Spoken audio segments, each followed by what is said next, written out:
The last time I stood outside that office, I still believed in fairness. It was a Monday morning, cloudy, humid, and tense with something I couldn't quite name. I had rehearsed what I was going to say all weekend, even wrote it down on a folded notepad I kept in my pocket. I had been with the company for 5 years.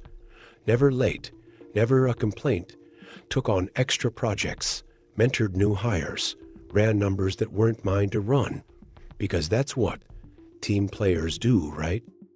And that day, I was going to ask for what I had earned, not a favor, not a miracle, just a raise, something fair, something overdue. I knocked on the door. Yeah, came the voice from inside. I stepped in. My boss Brian looked up from his monitor. With that half smile he used when he wasn't really listening, he gestured for me to sit.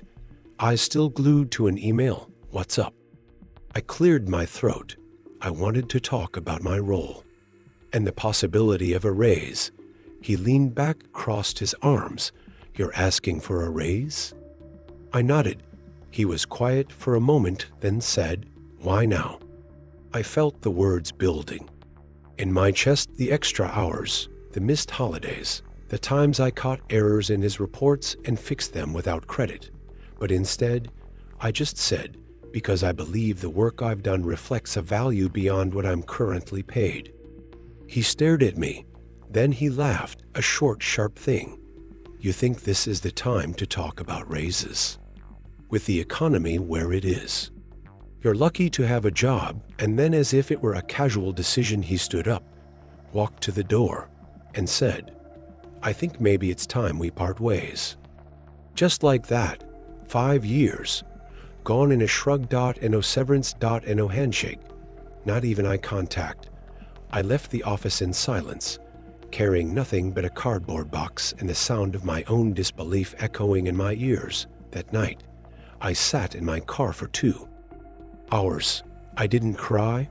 I didn't call anyone. I just watched the sun fade over the parking lot like it was the end of a chapter no one was going to read. I thought about texting Brian, about begging, about explaining how much I needed that job, but then I remembered something he said once months ago. In front of the team, people are like parts in a machine. If one breaks, replace it. No need to overthink it. And I realized he hadn't fired me because I was wrong. He'd fired me because I was right, because I knew my worth, and that threatened him. I went home to a quiet apartment, sat on the edge of the bed, took out the notepad from my pocket, and looked at the words I'd written in hope. They felt small now, not because they lacked truth, but because I had handed them to someone who had no capacity to see beyond control. That night, I made a promise not to destroy him, not to get back at the company, but to prove silently, patiently, strategically that the best kind of worth is the kind they never saw coming. If you've ever been told you weren't worth it, this story is for you. Subscribe to Revenge with DMA for quiet stories of dignity, strategy, and unexpected redemption. And if someone ever underestimated your worth, share your story below. Sometimes the best way to respond is to rise without noise. The first morning without a job felt like a strange kind of grief.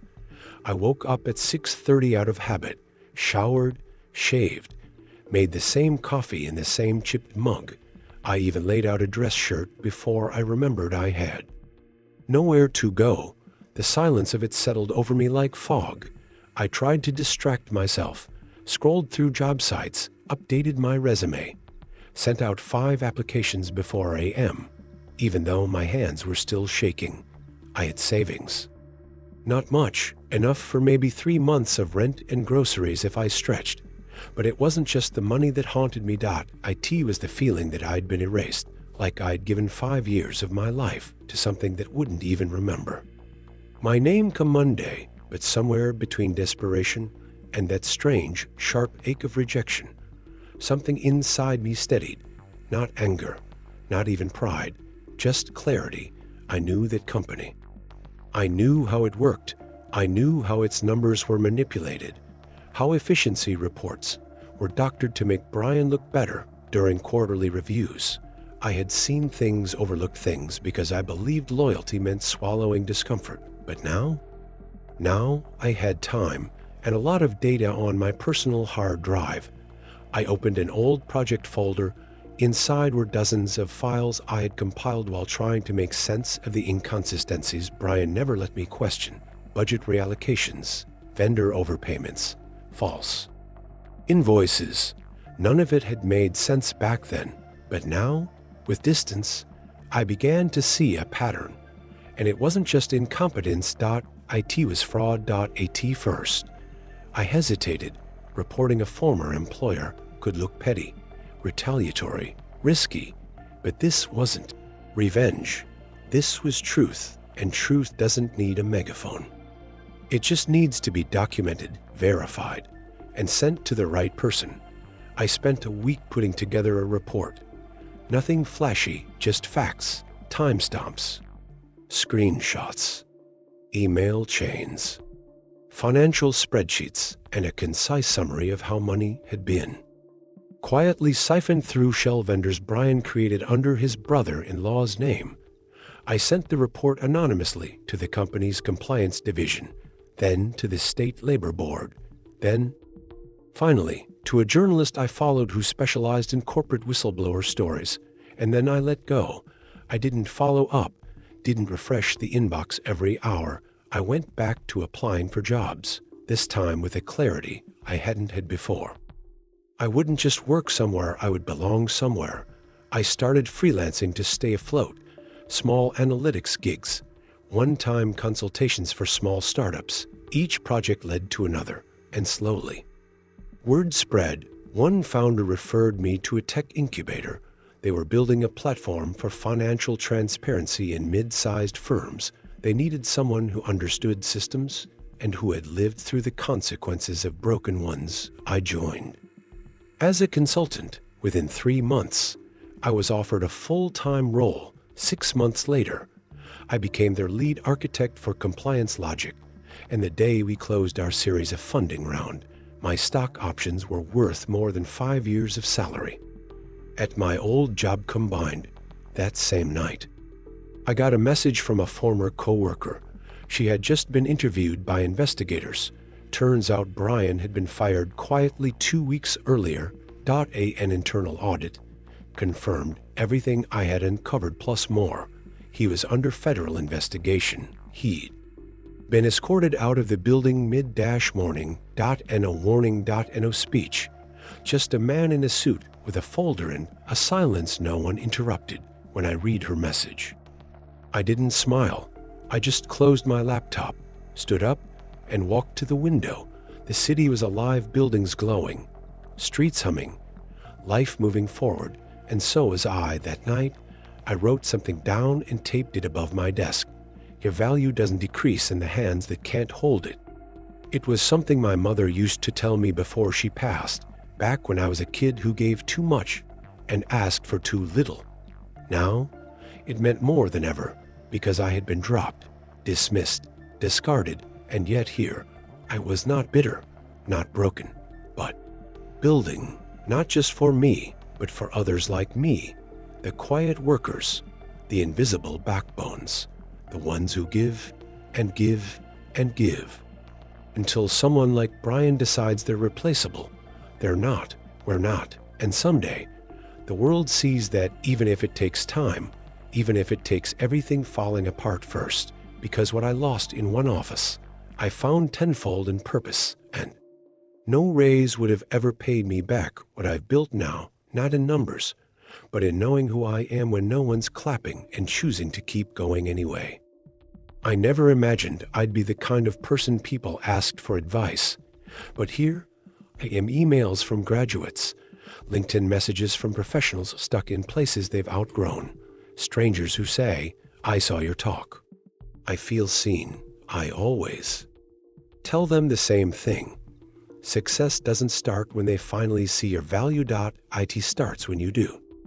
Looking back, I don't hate Brian. Honestly, I'm grateful, because without his small vision of me, I may have stayed small too, Sometimes rejection isn't the door closing, it's the ceiling being removed. And for me, that ceiling was the lie.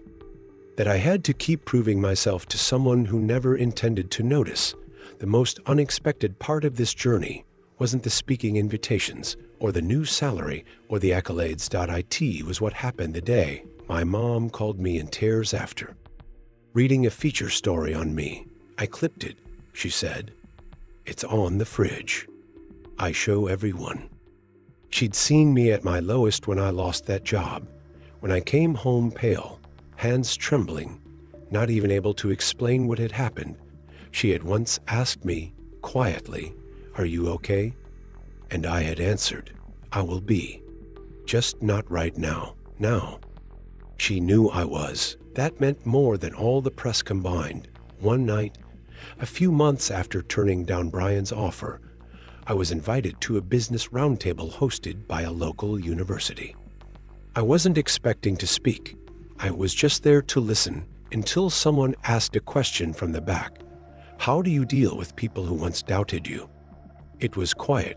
Everyone turned to me.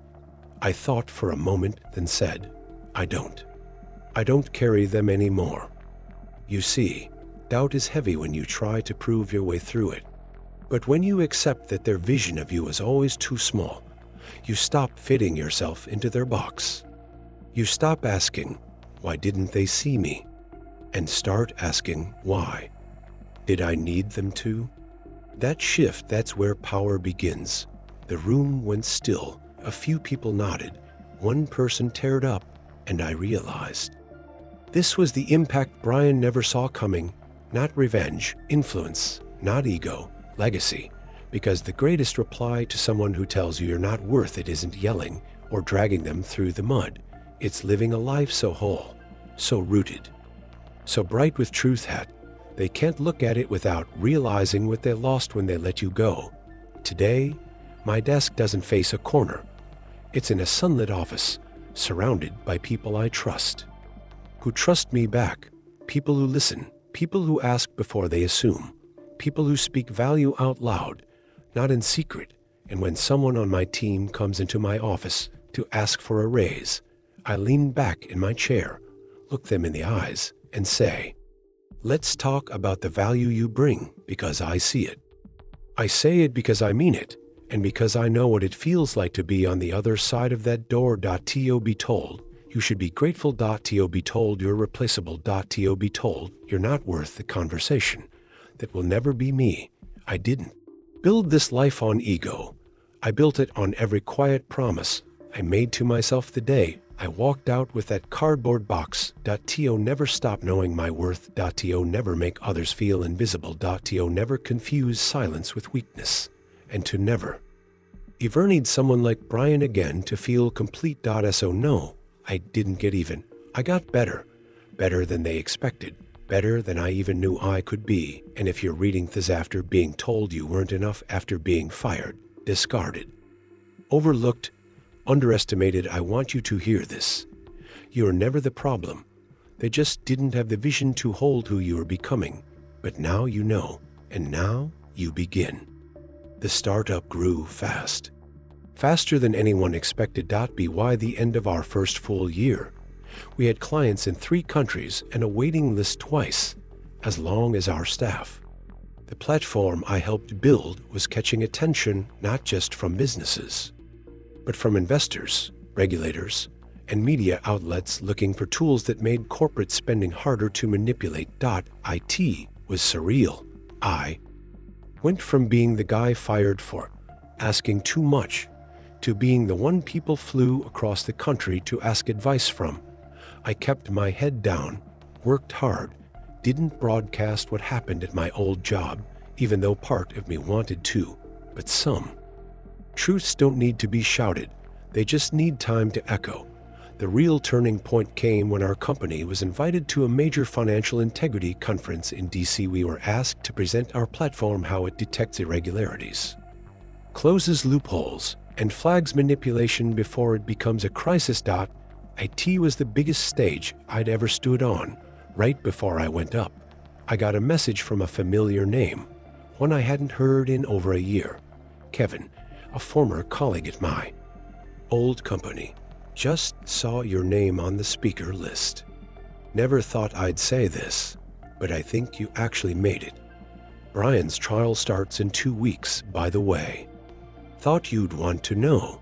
I stared at the message, not with bitterness, but with something deeper, stillness, because somewhere in me, I'd already let it go. The pain, the dismissal, even Brian's face. I walked onto that stage that day, not to prove anything to him, but to finally say out loud what I'd only written in code until now. Every company wants productivity, loyalty, sacrifice, I told the crowd. But they forget that trust is a two-way street. You can't ask people to give you everything and reward them with nothing. And you certainly can't punish them for knowing their value. I talked about the systems we built, the loopholes we closed, but more than that, I talked about people like me, the ones who ask, and instead of being heard, are shown the door. The applause that followed didn't feel like praise. It felt like release after the conference. I got pulled aside by someone I didn't recognize at first, a tall man in a charcoal suit. Soft eyes. Holding a notebook, Mr. Evans, he said. I'm with the Board of Ethics at your former employer. I believe you sent us something last year. I nodded. Slowly, I just wanted to say thank you, he said. What you documented helped us restructure. We've been working on real accountability. And a lot of people inside that building are grateful. Even if they never got to tell you, I didn't know what to say. So I just said, thank you for listening. It hit me then maybe my work had done more than fix software bugs or stop fraud, maybe. It had made someone feel seen, and that was more than any paycheck could have given me. That night, I took the train back to my city. It was late. Quiet. I watched people get on and off. Suits. Backpacks. Tired faces. Eyes full of stories they'd never tell. I thought about the version of me who once sat in a manager's office, holding back shaking hands and trying to ask for something I knew I'd earned, and I thought about how quickly that version was thrown away. All I wanted back then was a small raise, enough to breathe. To feel like 5 years of sacrifice meant something. But now I had purpose and people, a team that listened, clients that valued our work, colleagues that asked how I was, not just what I delivered. And somewhere in all of that, I realized the truth. Sometimes they fire you because they know you're going to outgrow them, because small minds fear big hearts, because people who lead through fear will always silence those who speak with clarity. And I had spoken, not through a mic, not through protest, but through proof. I was no longer asking for permission. I was building the standard, and as I leaned back in that train seat, watching city lights flicker past, I felt something that used to be foreign to me. Enough, not because I'd won, but because I had walked away and still built something beautiful, because even when they thought I was disposable, I chose to make myself irreplaceable, not to them, but to the mission I found on the other side of rejection. And that kind of success, it doesn't fade. It roots. It multiplies. It lasts. A few months after the conference, our company hit a milestone. Our software was being reviewed by a major federal agency for possible adoption. It was the kind of validation you can't buy. The kind no amount of LinkedIn endorsements or self-congratulatory emails could fake. I was in the middle of drafting a proposal for a new ethics partnership when I got another message, this time from someone even more unexpected. It was Brian. Yes, that Brian. The subject line was blank. The sender address was his personal Gmail.no company header.no signature. Just a name I hadn't thought about in months. I hovered over the message for a while before opening it. Inside, Ethan, I saw your name on the panel at the conference last spring. I didn't know how far you'd taken this. Looks like you really built something. Congrats. I was wondering if you might be open to a conversation. I'm working on something new now, starting fresh. Could use someone like you. Let me know. Briani read it once, then again slower, and I realized something. He still didn't get it after everything. After firing me for asking for a raise, after pushing me out of a job I'd built my life around, after dismissing 5 years of work like it was nothing, he thought I might want to help him build something now, not out of regret, but out of convenience, and still, he had the audacity to word it like a favor. I didn't reply right away. I sat with it for a few days. I talked to my team, told them the truth. They supported whatever decision I wanted to make, but what I wanted was clarity. So I replied, short, direct, polite, because I didn't need anything from him. Brian, thank you for reaching out. It's been a long road since we last spoke, and I've grown a lot since then, both professionally and personally.